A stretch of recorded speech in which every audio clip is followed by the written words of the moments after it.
Dannii Minogue of Research Culture, Engagement and the Engaging Researcher. This keynote presentation is delivered by Tara Brabazon for the Health Workforce Academy at Central Queensland University. The 21st century has been unbelievable so far, operatic in its scale of tragedy and trauma and confusion. Our universities have just not been robust enough to offer some salve for these difficult times, for managing work and leisure and production and consumption and health and illness, energy and the environment, food and waste.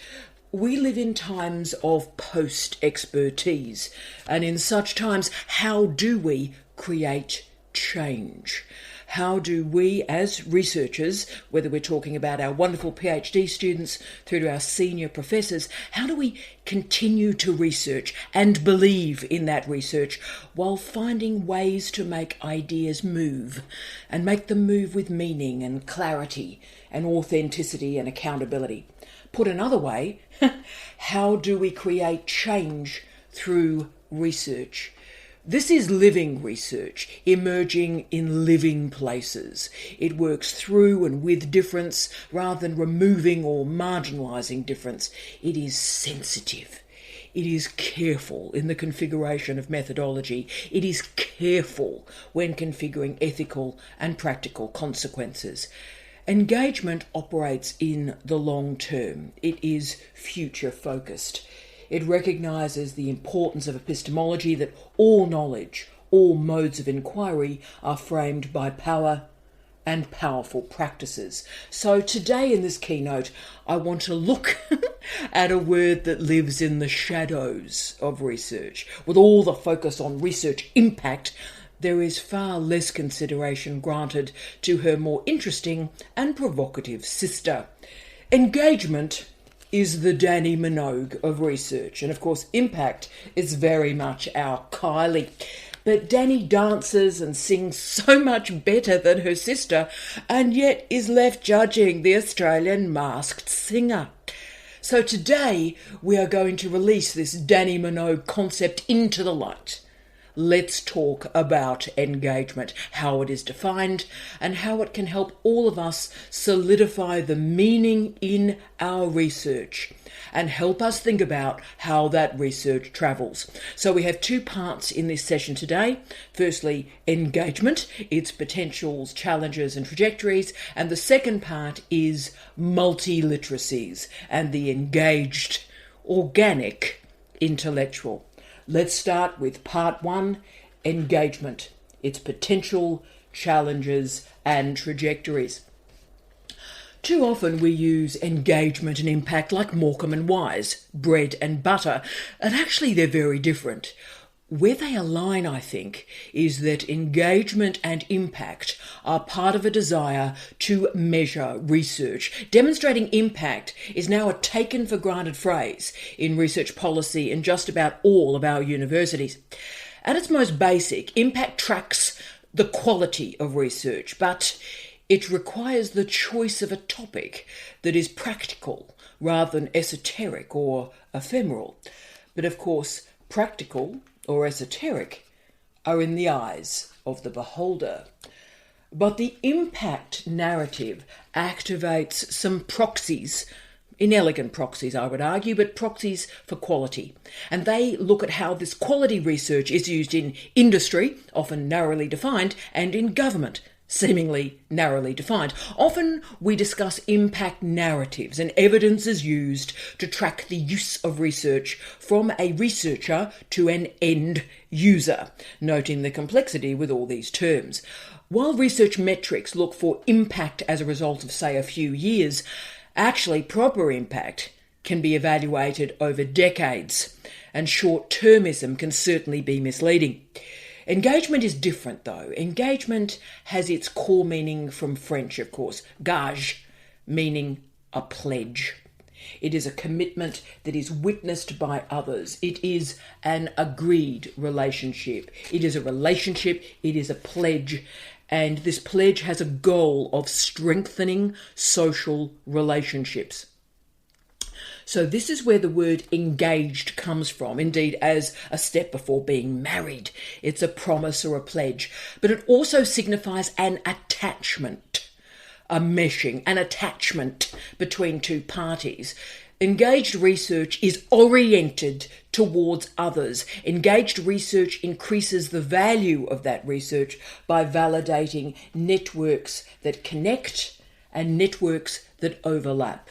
Sadly, it's often being measured quantitatively at the moment, and non-governmental investment in research. So basically, engagement in Australia is the non-governmental research income coming into our universities. So this is our current definition, and wow, it's got problems.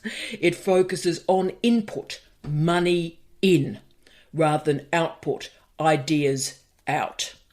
So, if we're looking for engagement, then why are we focusing on what is coming into the university? And of course, whenever we focus on money, the genuine engagements between universities and industries may be, and in fact will be, missed. The reason this ambiguity exists in Australia particularly is we have no real sense about the purpose of engagement. And in life, of course, we have to start with why. Why are we doing something? And we need to answer that why before we start to think about what we're going to do. Engagement is the same. Before we measure engagement with proxies like money, we have to start with why are we doing this? So let me start with the why of engagement. Research improves if and when we think about, and I'm going to use the phrase, end users. But of course, end users is a code for an audience, citizens who use our research, and they exist outside our universities. But further, it's about the transfer of knowledge, of methods, of resources, of technology, and that transfer exists for mutual benefit. Why this matters is that engagement must be tracked, it must be evidenced, it must be proven.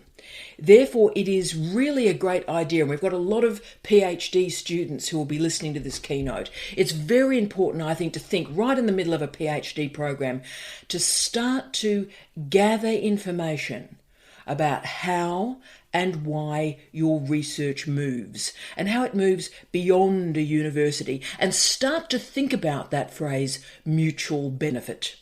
So monitor a series of activities that provide the processes through which mutual benefit is delivered. And for example, these activities may include media coverage, social media activity, public lectures, consultation processes with professional organisations, school bodies, health bodies, governmental bodies, serving on advisory boards, expert witnesses in court cases, thesis examination, but also prizes, awards, and other markers of esteem. These attributes do not constitute engagement in and of themselves, but they are a few of the channels we can use to get there. While the Australian definition of engagement in our universities is unbelievably narrow, I also want to just mention about the very productive meanings of engagement that exist within the British university system, and particularly the Irish university system. And if you would like to look at a university that's got engagement absolutely right and nested into its policies and procedures, I certainly recommend the University of Sheffield. So let's start with these more complete and more useful definitions of engagement that exist outside of Australia.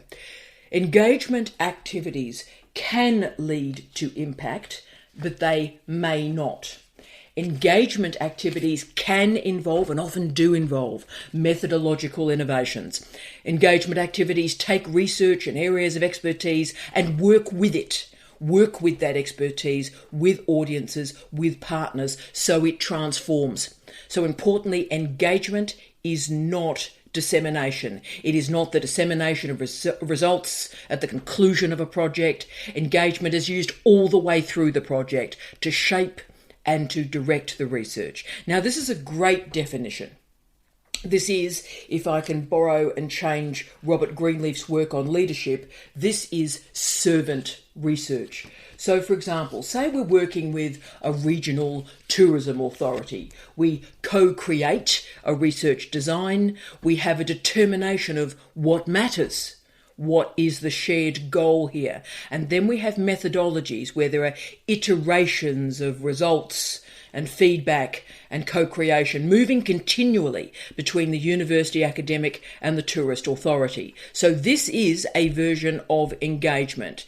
It is used with other phrases like co-created research or collaborative research, and it works incredibly well with community organisations and professional organisations. This mode of collaboration thinks actively about new ways of communicating research. So instead of a conference presentation like I'm doing now, the research could be presented through an exhibition, through a film, photo story, podcast. So as you can hear, this version of engagement is evocative and it's very meaningful. The why of the engagement is clear, and that why directs the what and the how. When we work on engagement, there are 3 stages we go through. Engagement must be planned, and there are 3 stages to that planning. Firstly, we must be clear on our audience, our stakeholders, our collaborators. Their identity and goals and interests matter enormously, and they matter right at the start because they are the co-creators. When we think about the audience for an engagement activity, we need to approach this question in a very, very different way. The question, I think, frames something like this. What do we want to achieve with them? Remembering we're looking for a 2-way engagement, we thereby have to have a strategy where the audience informs and infuses research, and research informs and infuses their daily work and life. It informs and infuses their understanding and their beliefs. So this could be physicists working with shipbuilders. It could be tourist academics working with the food industry to create a productive gastronomic tourism. Therefore, from the start, we have to be clear about our audience and clear about how we're going to receive iterative feedback and how research will change when we acknowledge that feedback. So that's stage 1, think deeply about the audience. And we've got to think methodologically about how we create that authentic 2-way engagement. The second step is communicating our research. Now, this is tough because a lot of cliches encircle this particular area. We must not, and I'll use the dreadful phrase, we must not dumb down the research. And most importantly, we have to think, wow, what's going on and what's our engagement with our stakeholders if we think we have to dumb down our research for their consumption? That is not engagement. We need to learn from the legendary Antonio Gramsci and his organic intellectual, and we'll return there at the end of this keynote. But we have to think about what information should be communicated. Now that's important.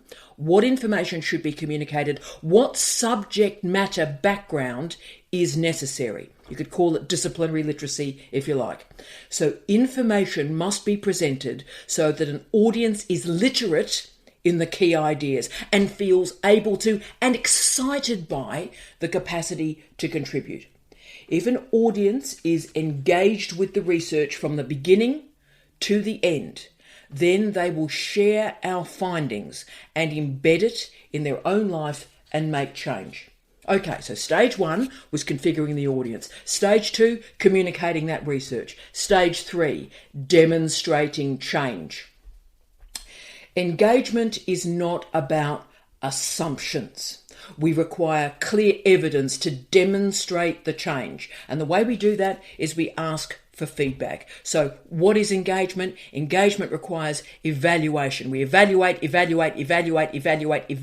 our research, monitor media discussions, then take the quantitative information, stuff like how many people attended that event, how many people attended that discussion, and then how have people used that research, and how do you know that they've used that research?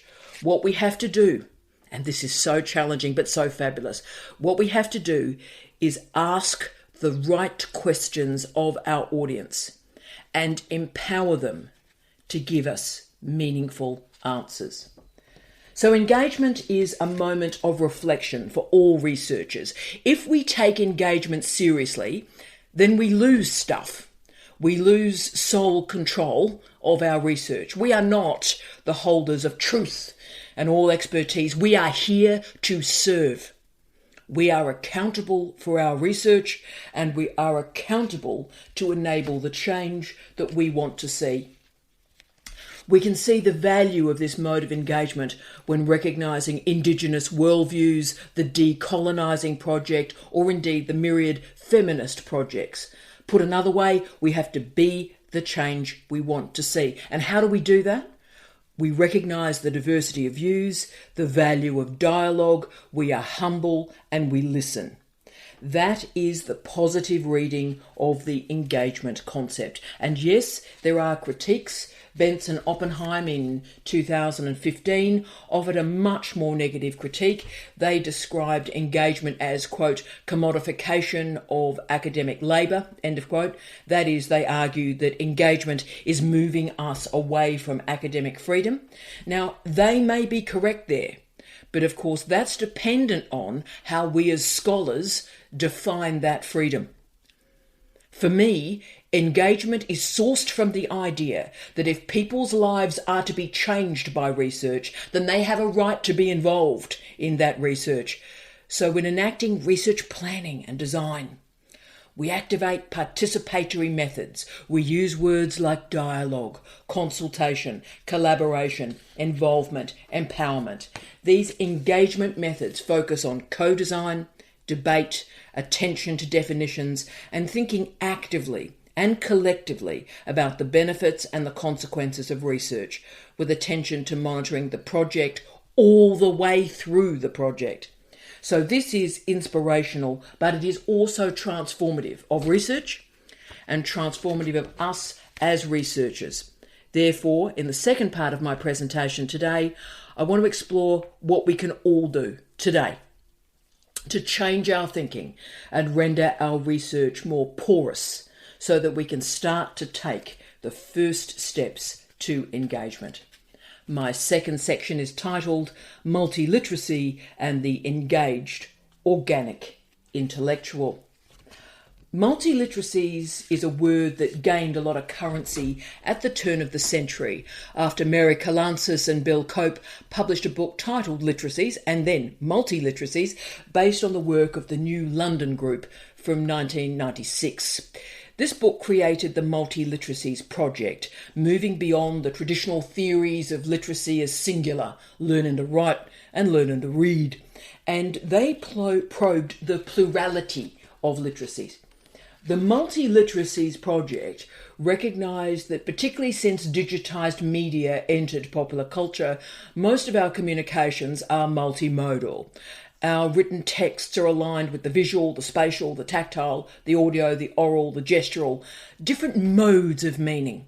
So think about today when we're sending a text message, how often we pop in a little smiley face with it, or a Facebook message with an animated GIF, or a PhD that embeds sonic files. So there is no singular way to communicate. There is no singular way to build a PhD or any research project. We make meaning by reading, certainly. We make meaning by writing, certainly. But we also make meanings through constructing visual and sonic materials. Think about our great scientists who are also outstanding photographers, and they are better scientists because they are multimodal and multiliterate. Photography enhances their research. Similarly, for our remarkable researchers working with the sonic, the oral and the oral, sonic literacies and auditory cultures are transforming meaning, time, space, and the very nature of listening. Through a PhD, we are learning literacies. A PhD is an education in research literacies, and the literacies being learned allow full participation in the social and cultural and professional activities of our world, and they provide a foundation for engagement. New literacies are required for new times. And this is not only about technological innovations, new platforms and interfaces. This is about more ethical and empathic understandings of the people and the topics that we research.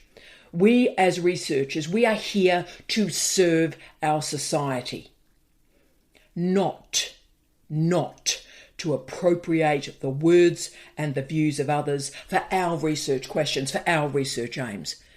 The arrival of interconnected modes of production and consumption, to summon Lancashire and Nobel's argument from 2007, also created connected models of research dissemination. The word multi-literacies also captures a new way of being an academic and a new way of thinking about academic scholarly work. Our research is mobile. Our ideas are mobile. We can now select the most effective modes and interfaces to move our ideas to particular audiences, consumers, and citizens. That movement requires an understanding of our current literacies and also the literacies of the citizens we wish to reach, we wish to engage with. This is the multi-literacies framework, multimodal, situated, and with a social imperative. If we take engagement seriously, then methodology, epistemology, and ontology transform, and the very notion of quality research transforms. But even further, engagement transforms how we think about ourselves as scholars. This is the organic intellectual. And this phrase is derived from Antonio Gramsci and his prison notebooks. Gramsci was imprisoned by the Mussolini regime. And the organic intellectual rejects the idea of the disinterested scholar. He critiques the traditional notion of the intellectual as a person who holds universal reason and generalisable truths. And Gramsci argues that such traditional intellectuals maintain the status quo and actually reinforce the existing power structures and social inequalities. He argues that the unspoken purpose of such intellectual activity is to reproduce injustice. Traditional intellectuals are pivotal to maintaining homogeneity, consensus, and rationality, and to block the consideration of hard alternatives. To be part of a university, to be a legitimate intellectual, we must fulfil our role. And let's think about that role. Let's think about it. When we discuss, for example, a PhD's significant original contribution to knowledge, how does that emerge? Well, we do a literature review. We look at already existing knowledge using agreed on and tested methods so that we extend knowledge just a little bit. But what if the literature was wrong? What if the questions that were being asked were wrong? What if we are simply providing the knowledge that the powerful, the funders, the grant agencies want us to discover? So much of traditional education is repetitive, cumulative, coordinating, controlling existing ideas, creating common sense. But the organic intellectual is different. It is an unstable identity and contingent. It is not a comfortable space. The organic intellectual moves into spaces rarely considered to house knowledge. They live in between groups. Identity is relative, liminal, precious. That is, they are positioned for engagement. Gramsci argues that so much of education, so much of learning, involves repetition, accumulation and control of both current and new ideas. For Gramsci, education must be so much more. It must be disruptive. It must challenge the status quo. The role of the organic intellectual is not to insert newly legitimised knowledge into academic life or society, but to show clearly that the truths that we take for granted right now need to be justified, explained, and revealed, rather than assumed. The organic intellectual is a maker, is a communicator, intervening in practice and intervening in theory. There is no sense that this impact being measured by metrics exists. Impact doesn't matter to the organic intellectual, but engagement is key.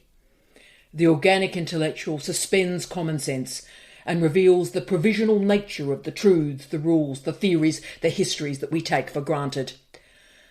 Now I find this all quite inspiring, particularly now.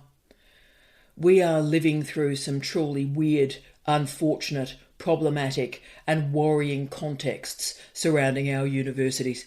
Climate change, pollution, water security, food security, energy security, underemployment, unemployment, a casualised economy, before we even move to the critiques of public health, public education, public libraries, before we even move to Trump and Brexit and the daily attacks on intellectuals every single day. Indeed, the attacks on clever people. The organic intellectual problematises this common sense. And you know what? Racism and sexism must never be normalised. The reason some of the most empowering methodologies and research on earth right now is emerging from Indigenous academics is because they have not been welcomed or accepted in the traditional academy, because universities are colonising institutions. So Indigenous colleagues have to fight and staunchly sit and occupy space. The organic intellectual allows every single one of us who comes from a place where educational success was not expected, assumed, or even applauded. It provides a space to be remarkable and to craft spaces for difference. Not denying who we are, but using who we are. Our truths, our injustices, our prejudices, our discriminations, and we use everything we are to make knowledge better, a tougher knowledge, a more rigorous knowledge, and yes, a more inclusive knowledge. So my presentation today finishes with you. You matter. Your research matters. There is value wherever you are in your career to think about 4 words: influence, impact, engagement, and esteem. Each of these words are different, and the discussion we've had today may seem a very, very long way away from where you are now, particularly if you're in a PhD program. But trust me, the skill we have talked about today and the general skills we've talked about today will be able to build us a research future. Situating yourself, situating your research in your field and in your discipline keeps you contextually aware. To cite the legendary Roland Barthes, quote, "What is important is the direction in which the text is heading," end of quote. Engagement asks that we sit in the vulnerability and know that our research life is improved, not through blame or dismissal or denial, but through recognition and listening and caring. And I wanted to finish this keynote today with a couple of paragraphs from Theodore Roosevelt. It's often referred to in popular culture as the man in the arena speech. The speech itself was actually titled the much more evocative, I think, Citizenship in the Republic. And it was delivered at the Sorbonne in Paris on April 23, 1910. And this speech has some unfortunate history to it. Richard Nixon quoted it in both his victory and resignation speeches in 1968 and 1974, respectively. Barack Obama cited some of the speech to endorse Hillary Clinton. Well, that's going fantastically. But even with this difficult history, let's summon these words today that are more than a century old. Quote, "It is not the critic who counts, nor the man who points out how the strong man stumbles or where the doer of deeds could have done them better. The credit belongs to the man who's actually in the arena, whose face is marred by dust and sweat and blood, who strives valiantly, who errs, who comes short again and again, because there's no effort without error and shortcoming, but who does actually strive to do the deeds, who knows great enthusiasms, the great devotions, who spends himself in a worthy cause, who at the best knows in the end the triumph of high achievement, and who at worst, if he fails, at least fails while daring greatly. End of quote. This speech always gets me going because it's a reminder to recognise courage over comfort. And we must remember that vulnerability is a strength of a different kind. Vulnerability creates an openness to the ideas, the life, the perspective of others. And you know what? That seems a pretty strong trajectory for our research and indeed our lives as researchers.